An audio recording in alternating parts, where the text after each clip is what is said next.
தேவர் மகன் வந்து நம்ம டிஸ்கஸ் பண்ணும்போது ஜாதிய படம் அப்படின்னு இருக்கு இல்லையா.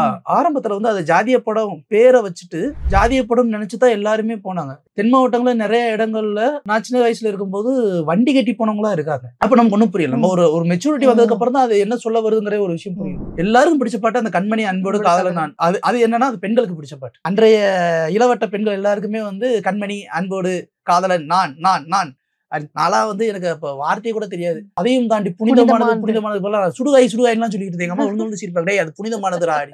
ரஜினி சாருன்னு ஒரு ஸ்டைல ஒன்று கிரியேட் பண்ணாரு. இன்னமும் போய் நீங்க நார்த் இந்தியால போய் உங்களுக்கு ரஜினி சார் படத்திலேயே பிடிச்ச படம் எதுன்னு கேளுங்க, வாட்சாண்டுவாங்க. இவ்வளவு அங்கிருந்து வந்த படம் தான் அது. ஆனா அவங்களுக்கு வந்து அந்த படத்தை விட இந்த படம் வந்து பயங்கரமா இருக்கும். சில நேரங்கள்ல உண்மையோட போய் சூப்பரா தெரியும் அப்படின்னு தெரியுமா. அது மாதிரிதான் வாட்ஸ்அப் படம் வந்து பட்டி தொட்டி எல்லாத்துலயும் வேற லெவலு. அது ஆக்சுவலா உண்மையானு தெரியல, காசிப்பா கூட இருக்கலாம். ராஜா சாருக்கும் மணி சாருக்கும் ஒரு பெரிய கிளாஸ் வந்தது என்னன்னா, அஜித் விஜய் சண்டை மாதிரி 91ல தளபதி குணா. அப்பதான் வந்து அந்த போஸ்டர்லாம் செவத்துல எடுத்து ஒட்டி வைக்கிற டைம். ஒரு பக்கம் இந்த மெட்ராஸ் படம்லாம் அந்த செவத்துக்கு சண்டை போட்டாங்க தெரியுமா.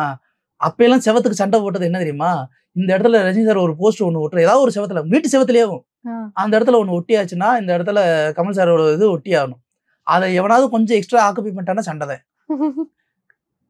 செவத்து சண்டை இல்ல, வீட்டுலயே செவத்துல சண்டை, வீட்டு பாத்ரூம்ல சண்டை வரும். ஏய் நாங்க ரஜினி படம் ஒட்டி வச்சிருக்கேன்டா, நீ எப்பறம் அந்த இடத்துல கமல் படம் ஒட்டி வைக்கலாம் அப்படின்னு ஒண்ணு. இன்னொரு பக்கம் என்னன்னா, ரெண்டுக்குமே ராஜா சார் தான் மியூசிக். இதுல ஹைலைட்டான விஷயம் என்னன்னா, இந்த பக்கம் தளபதி படத்துல எல்லா பாட்டுமே ஒரு பக்கம் ஹிட், காட்டுக்குயில எல்லா பாட்டுமே ராக்கம்மா கையத்தட்டு எல்லாம் ஹிட். இன்னொரு பக்கம் குணா படத்துல ஆக்சுவலா கமல் சார் பயங்கர வெள்ள, ரஜினி சார் பயங்கர கருப்பு. இதுல ஆளு செம்ம ஸ்டைலா இது வச்சு, அப்புறம் இந்த அக்கிரா குரோசாவா படத்துல ஒரு மாதிரி கொண்டையெல்லாம் வச்சு பயங்கரமா இருப்பாரா. இதுல வந்து கருப்பா ஒரு மாதிரி இருப்பாரா. அதுல ஒரு சண்டை.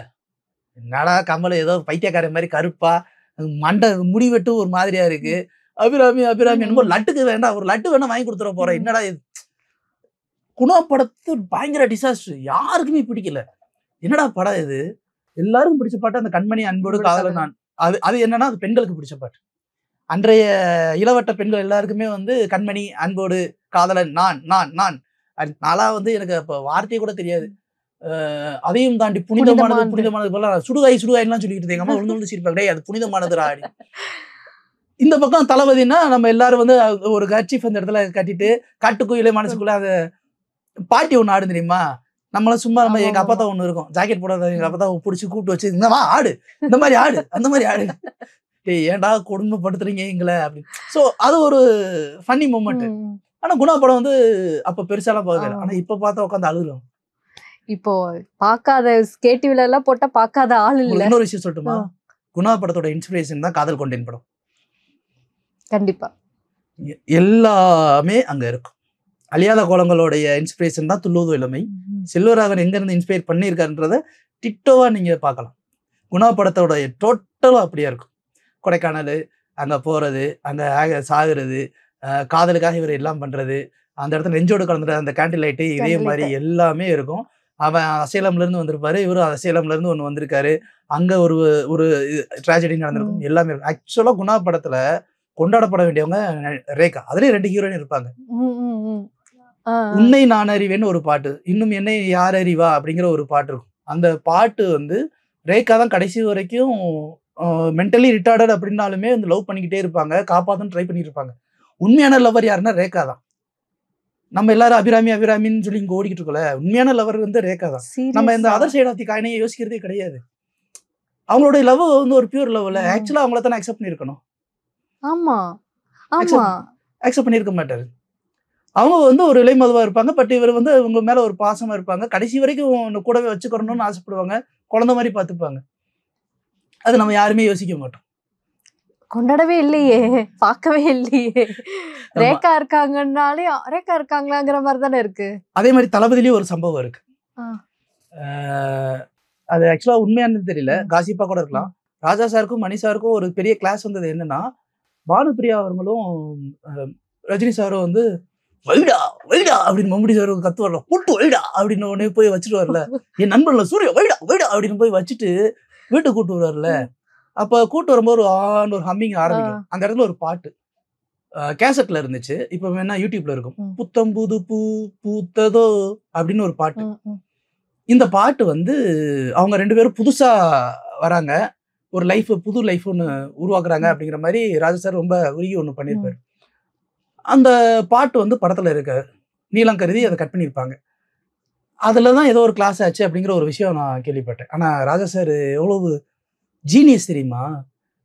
நீங்க சொன்னா நம்ப மாட்டீங்க.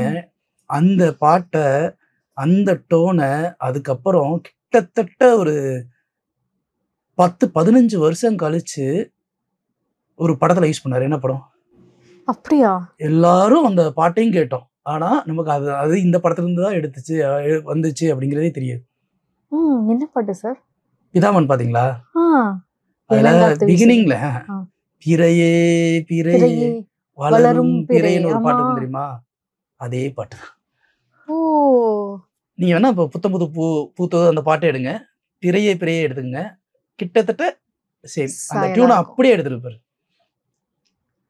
எதையும் வேஸ்ட் பண்ணல. ராஜா சார் ஏதாவது ஒரு இடத்துல அதை யூஸ் பண்ணிட்டாரு. ஸோ இதுலயும் தளபதி நடந்துருச்சு. ஆனா அப்போ வந்து தளபதி தான். அந்த தளபதி அப்புறம் நம்ம யார என்ன சொல்றது? மணி சார் வேற எங்கேயோ போயிட்டாரு. வேறப்பா. அந்த ஒரு ஷாட் இன்னும் பேசப்படுதே. அடுத்த ஒரு Sunlight டிசாஸ்டர் shot. என்னன்னா, இதுதான் ஹைலைட். ம். இந்த ரிவெஞ்ச் வாங்குறேன்டான்றது ஒண்ணு இருக்கு தெரியுமா? இந்தியா ஜெயிச்சுன்னா அடுத்து பாகிஸ்தான் ஒண்ணு ஜெயிக்கும் தெரியுமா? முந்தின வருஷத்துல வந்து Thalapathi Thalapathi super hit. Duper hit, Guna flop. Flop. அதுக்கு அடுத்த வருஷம் வந்து பாண்டியன் ரிலீஸ் ஆகுது, இன்னொரு பக்கம் தேவர்மன் ரிலீஸ் ஆகுது. இப்போ பாண்டியன் ரிலீஸ் ஆகுது. பாண்டியன் எல்லாருமே என் பேரு மிஸ்டர் ரைட்டு அது இதுன்னு ஒன்றும் பயரா போடுறாங்க. கமல் சார் ஃபர்ஸ்ட் டைம் யாருமே வந்து அவ்வளோ பெரிய மீசை வச்சு ஒரு மாதிரி லுக்கில் பார்த்ததே கிடையாது. பாட்டுமே வந்து எல்லாமே ஸ்லோ இதுதான், ஒன்றும் அந்த இதெல்லாம் கிடையாது. இதுல வந்து அன்பே நீ என்ன கண்ணனோ மன்னனோங்கிற பாட்டு, என் பேரு பாண்டியனா கொக்கக்கா இல்ல பாட்டுலாம் சூப்பர் டூப்பர் ஹிட். இந்த பக்கம் என்னடான்னா பாட்டு கொஞ்சம் ஸ்லோவா ரீச் ஆகுது. ஏன்னா எல்லாமே வில்லேஜ் பேஸ்ட்ல அப்படின்றதுனால அபியூஸா ரஜினி சார் படத்துக்கு போறாங்க. பாண்டியன் என்ன பிரச்சனைனா அதுல ஜெயசுதா ஆக்ட்ரஸ் ஜெயசுதா அவங்க அக்காவை நடிச்சிருப்பாங்க. அவங்க யாருங்கிறது தெரிஞ்சிருக்காது, பெருசா பழக்கம் இல்லை. சரண்ராஜ் வந்து பெருசா தெரிஞ்சிருக்க மாட்டார். இன்னொரு பக்கம் வில்லன் யாரு அப்படிங்கிறது நமக்கு தெரிஞ்சிருந்திருக்காது. அந்த படமே தமிழ் படமா இல்ல வேற தெலுங்கு படமா அப்படிங்கிற ஒரு கன்ஃபியூஷன்லயே இருக்கு. ஏன்னா அப்பதான் நாட்டுக்கு ஒரு நல்லவன்னு ஒரு கன்னட படத்தை நடிச்சிருந்தார் ரஜினி சார். ஒரு பெரிய கன்ஃபியூஷன்லயே தான் அந்த படம் இருக்கும். அந்த படம் SP Muthuraman sir direction. Khushbu மேடம்கிட்ட நீங்க இப்போ போய் கேட்டீங்கன்னாலும் நீங்க லைஃப்ல ரெக்ரெட் பண்ற படம் எது அப்படின்னு கேட்டீங்கன்னா பாண்டியன். ஏன்னா அந்த படத்துல ஏன் நடிச்சுன்னு எனக்கே தெரியாது அப்படின்றாங்க. ஓகே. நான் முன்னாடி சொன்னேன் இல்லையா காக்கி சட்டை, அந்த காக்கி சட்டை படத்தோடைய ஒரு இன்ஸ்பிரேஷனை வச்சு எடுக்கப்பட்ட படம் தான் இந்த பாண்டியன். இந்த பாண்டியன் வந்து இன்ஸ்பயர் ஆகி எடுக்கப்பட்ட படம் தான் போக்கிங். இப்போ இந்த இடத்துல இதை எடுக்கிறாங்க. அந்த ஆப்போசிட் சைடு வந்து தேவர் மகன். தேவர் மகன் வந்து நம்ம டிஸ்கஸ் பண்ண வந்து ஜாதிய படம் அப்படின்னு இருக்கு இல்லையா? ஆரம்பத்துல வந்து அது ஜாதிய படம் பேரை வச்சுட்டு ஜாதிய படம் நினைச்சுதான் எல்லாருமே போனாங்க. தென் மாவட்டங்கள்ல நிறைய இடங்கள்ல நான் சின்ன வயசுல இருக்கும்போது வண்டி கட்டி போனவங்களா இருக்காங்க. வண்டி கட்டி தேவர்மன் படம்னு சொல்லிட்டு கட்ட வண்டியில போய் பார்த்தவங்களும் இருக்காங்க, வேன்ல போய் பார்த்தவங்களும், பஸ்ல போய் பார்த்தவங்களா இருக்காங்க. இதெல்லாம் நான் பார்த்துருக்கேன். அப்ப நமக்கு ஒன்றும் புரியல. நம்ம ஒரு மெச்சூரிட்டி வந்ததுக்கு அப்புறம் தான் அது என்ன சொல்ல வருதுங்கிற ஒரு விஷயம் புரியுது. ஊரா போய் படம் பார்க்குது. என்னடா இது, அப்படி என்னடா திருவிழா அந்த படத்துல அப்படின்னு சொல்லிட்டு எனக்கு பர்சனலா அப்ப இருந்து ரேவதி மேடம் ரொம்ப பிடிக்கும். அது ரேவதி கார்த்திக் அப்படின்னா அந்த பேரை நான் வந்து ரசிச்சிருவேன். அது ஏன் எதுக்குலாம் தெரியாது. அதனால ரேவதி நடிச்சிருக்காங்க, கண்டிப்பா போய் பார்த்துருந்தா அப்படி. அப்படி போய் பார்க்கும்போது நமக்கும் அந்த படம் ஒரு வித்தியாசத்தை கொடுக்குது. என்னடா நல்லா இருக்கே படம் அப்படின்னு சொல்லிட்டு. ஆனா அப்ப இருந்த டைம்ல எனக்கு என்ன இருந்தாலும் ரஜினி படம் தான். தலைவர் அந்த ரைட் போட்டாரு, ரைட் தான். ஆனா ஹிட் அடிச்சது தேவர் மகன். சூப்பர் டூப்பர் ஹிட், வலு ஹிட், கிட்டத்தட்ட ஆஸ்கார் வரைக்கும் போயிட்டு அவரு தலைமுடி எடுக்கலைன்றதுக்காக ஏதோ வந்துச்சுன்னு சொன்னாங்க. அதுதான். இப்போ அதுக்கு அடுத்து வந்து பாத்தீங்கன்னா, இதை நான் என்ன சொல்றது, பாட்ஷா சதி லீலாவதி. இத பத்தி நான் பேசணுமா என்ன? ஊர் அறிஞ்சது. ஆனா சதி லீலாவதி அதுக்கு அடுத்து கன்னடத்துலயும் டப் பண்ணாங்க.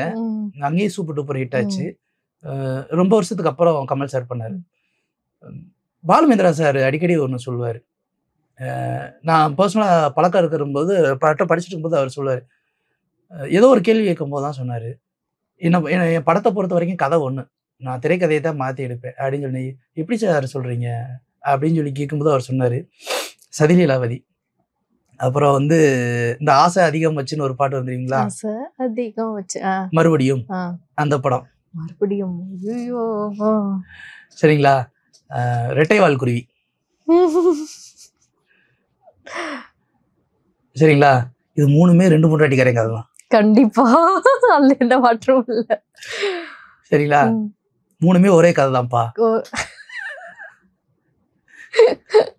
இது நான் ஜாலியா எடுத்தா எப்படி எடுக்கணும்னு ஒண்ணு நினைச்சேன், அதுக்கு ரெட்டைவால் குருவி எடுத்துட்டேன். சீரியஸா ஒரு பொண்ணோட பாயிண்ட் ஆஃப் வியூ எப்படி எடுத்தா எப்படி இருக்கும்னு நினைச்சேன், அது நான் மறுபடியும் எடுத்துட்டேன்.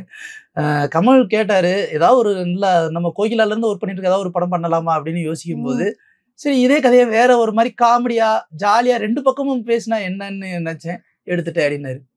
எவ்வளவு பெரிய ஜீனியஸ் அவரு. வேற லெவல். நம்ம வந்து இன்னைக்கு இந்த கதையை அங்க ஆட்டியே போட்டுக்கணும், அந்த கதையை இங்க ஆட்டிய, ஒரே கதையை வச்சு 3 படம் எடுத்துட்டாரு, 3மே ஹிட். அதுதான். சோ இவங்க எல்லாம் ஏன் நம்ம லெஜெண்ட்னு சொல்றோம்னா இதான் ரீசன். கொண்டாடுறோமே, இன்னைக்குமே பேசுறோமே அத பத்தி. ஆமா, இப்போ பாட்ஷா ஹிட்லாம் நீங்க எதிர்பார்க்க முடியாது. பாட்ஷாவோட ஒரிஜினல் வெர்ஷன்ல அந்த போலீஸ்கார தம்பி ஒருத்தர் இருப்பாரு தெரியுமா, போலீஸ்க்கு உள்ளே போ அப்படின்னு போஸ்ட் போறது தெரியுமா, அது ஹிந்தியில ஹம்ங்கிற ஒரு படம். அதுல அந்த பாட்ஷா கேரக்டர் பண்ணது வந்து அமிதாப் சார், அந்த தம்பி கேரக்டர் பண்ணது ரஜினி சார். 2 பேரும் சேர்ந்து நடிச்ச முதல் படமா? இல்ல, அதுக்கு முன்னாடி நிறைய நடிச்சிருக்காங்க. கபர்தார்னு ஒரு படம் நடிச்சிருக்காங்க ஹிந்தியில. பட் அந்த படத்துல வந்து அவர் தம்பியா நடிச்சிருப்பாரு 3 இதுல. அதைத்தான் எடுத்து இங்க பண்றாங்க, பாட்ஷான்னு சொல்லிட்டு பண்றாங்க. ஆனா அமிதாப் சார் அங்கிருந்து வந்து ரஜினி சார் வந்து கட்டி பிடிச்சி இந்த மாதிரி ஒரு படத்தை நான் பார்க்கல அப்படின்னு கொண்டாடுறாரு. ரீமேக் படம் தான், ஆனா ரீமேக் படம்னாலும் ரஜினி சாருக்குன்னு ஒரு ஸ்டைல ஒன்று கிரியேட் பண்ணார். இன்னமும் போய் நீங்க நார்த் இந்தியால போய் உங்களுக்கு ரஜினி சார் படத்திலேயே பிடிச்ச படம் எதுன்னு கேளுங்க, பாட்ஷான்டுவாங்க. இவ்வளவு அங்கிருந்து வந்த படம் தான் அது. ஆனா அவங்களுக்கு வந்து அந்த படத்தை விட இந்த படம் வந்து பயங்கரமா இருக்கும். சில நேரங்கள்ல உண்மையோட போய் சூப்பரா தெரியும் அப்படின்னு தெரியுமா, அது மாதிரிதான் பாட்ஷா படம் வந்து பட்டி தொட்டி எல்லாத்துலயும் வேற லெவலு. அவர் ரஜினி சார் ஒரு பெரிய யூனிக்கா ஒரு பெரிய ஐடென்டிட்டியா ஐகானா மாறினதே அந்த லுக் தான். இது 2மே ஹிட் தான். ஒரு பக்கம் காமெடியா போச்சு, ஆனா அது சூப்பர் டூப்பர் ஹிட். சதி லீலாவதி ஹிட், அந்த மாதிரி தான் போச்சு. ஸோ அதுக்கு அடுத்து தான் இன்னொரு படம் ஒன்று வந்துச்சு, அது லேட்டாக தான் வந்துச்சு, தீபாவளிக்குன்னு வந்துச்சு தெரியல, முத்து குருதி புனல். முத்து குருதி புனல் ஆக்சுவலா ஒரு பெங்காலி படம். ஆசிஷ் வித்யார்த்தி இருக்கார் இல்லையா, ஆக்டர் ஆசிஷ் வித்யார்த்தி, அவர் தான் நாசர் கேரக்டர் பண்ணியிருப்பாரு. ஆக்ரி ராஸ்தான்னு படத்துடைய பேரு. அந்த படத்துல வந்து அந்த நாசர் கேரக்டர் பண்ற பத்ரி கேரக்டர்ல பண்ணியிருப்பார் இல்லையா, அது வந்து தில் படத்துல அந்த வெட்டு சங்கர் கேரக்டர் வரல, கில்லி படத்துல விஜயோட அப்பாவா அவர் பண்ணியிருப்பார். ஸோ அந்த கேரக்டர் இது எல்லாமே வந்து என்னன்னா நமக்கு வந்து ஒரு பெரிய இன்ட்ரெஸ்டிங் ஃபேக்ட். இது மாதிரி நிறைய சொல்லிக்கிட்டே போலாங்க. அடுத்து ஃபைனலா வந்து ரஜினி கமலோட முடிஞ்சதுன்னா சந்திரமுகி, மும்பை எக்ஸ்பிரஸ். ஒரு பக்கம் முத்தும் இதுவும் வேற லெவல்ல ஒன்று போய்கிட்டு இருக்கு. குருதி புனல் பெருசா போகல பிசியோட டைரக்ஷன்ல. ஆனா அந்த படத்தை இப்போ கொண்டாடுறாங்க. அந்த படத்தோட சேசிங் சீக்வன்ஸ், ஸ்டண்ட் சீக்வன்ஸ் எல்லாம் வேற லெவல்ல இருந்தாலும் சார் அவரோட லுக் இன்னும் எல்லாரும் அடிச்சிட்டுல சுத்துறாங்க. அந்த மாதிரி அர்ஜுன் கமல் அர்ஜுன்லாம் வந்து ஃபேனா வந்து நடிச்சிட்டு போயிருப்பாரு. அந்த பைக் கூட ஃபேமஸ் குருதி புனல்ல எல்லாமே இருக்கும். அந்த படமே வேற லெவல்ல இருக்கும். ஆனா அப்ப புரிஞ்சுக்கல. ஆனா ஆஸ்திரேலியா அந்த படம் 1 வருஷம் ஓடுச்சு, வேற லெவல்ல ஓடுச்சு. பல பேருக்கு அந்த படம் அப்ப புரியல. ஆனா ஆஸ்திரேலியா அந்த படம் சூப்பரா ஓடுச்சு. குருதி புனல் படத்தை அங்க தலை தூக்கி வச்சு கொண்டாடினாங்க. ஃபைனலா ரஜினி கமல் சாரோடைய அந்த சண்டை நின்ற இடம் எதுனா சந்திரமுகியும் மும்பை எக்ஸ்பிரஸும். சந்திரமுகி பத்தி நம்ம சொல்ல வேணாங்க, ஊருக்கே தெரியும். மும்பை எக்ஸ்பிரஸ் அப்ப ஃபிளாப் ஆயிடுச்சு. இப்போ மும்பை எக்ஸ்பிரஸ் ஆனா ஃபர்ஸ்ட் டிஜிட்டல் ஃபிலிம் நினைக்கிறேன், Hey Ram digital film.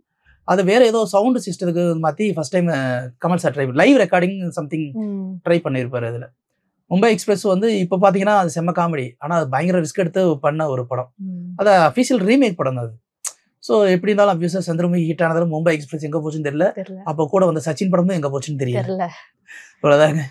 Super sir. எனக்கு வந்து ஒரு ரெட்ரோ ட்ரெயின்ல போயிட்டு அப்படி யூட்டர்ன் அடிச்சுட்டு வந்த மாதிரி இருக்கு. அவ்வளோ சூப்பரா இருந்துச்சு. ரொம்ப அழகான மெமரிஸ் நல்லா ரீகால் பண்ணீங்க. அண்ட் வந்து ஒவ்வொரு விஷயத்துக்குமே ஒவ்வொரு விஷயங்களை எடுத்து சொன்ன விதம் வந்து ரொம்ப அழகு அழகு அழகு. சினிமாவை ரசிக்கக்கூடிய என்ன மாதிரி இல்லை நிறைய இந்த காணொலி பார்க்குற நிறையா சினிமா ரசிகர்களுக்கு வந்து இது ஒரு சூப்பர் ட்ரீட்டா இருக்க போகுது. தீபாவளி ஸ்பெஷலுக்கு ஒரு பேக் டு த ஒரு ஃபார்முக்கு போயிட்டு அப்படியே ரிட்டர்ன் வந்து அப்படியே பாருங்கடா இப்படிலாம் இருந்திருக்கு தெரியுமாடா, என்னடா நீங்க பண்றீங்க, இப்போ என்ன பண்றீங்கங்கிற மாதிரி இருந்திருக்கும்.